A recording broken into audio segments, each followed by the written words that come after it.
کیا معتدہ گھر کے صحن میں آ سکتی ہے؟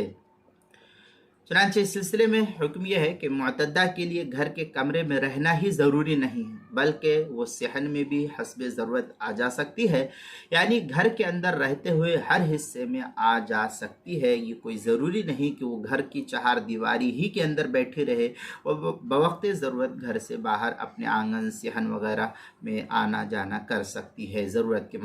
مطابق۔ چنانچہ فتاوی شامیہ میں ہے بخلاف ما اذا كانت له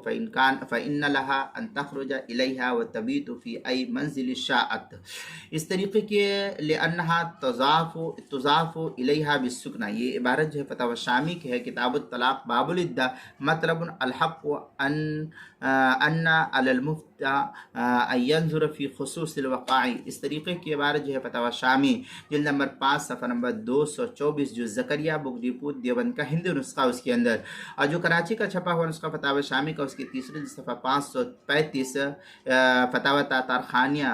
جو زکریا بک ڈپو دیوبند کا ہندی نسخہ ہے، اس کی کتاب الطلاق الباب الفصل الثامن والعشرون فی العدہ، جلد نمبر 5 صفحہ نمبر 246، مسئلہ نمبر 7769 پر اس کو نقل کیا۔ فتاوی ہند میں ہے للمعتدۃ ان تخرج من بیتها الى صحن الدار وتبیت فی ای منزل شاءت الا ان یکون فی الدار منازل لغیرہ، اس طریقے کی عبارت جو ہے فتاوی ہندیہ الفصل الرابع کے تحت نقل کیا، جلد نمبر 1 صفحہ نمبر 535، کتاب المسائل 5ویں جلد صفحہ 404 پر بھی اس کو نقل کیا گیا ہے۔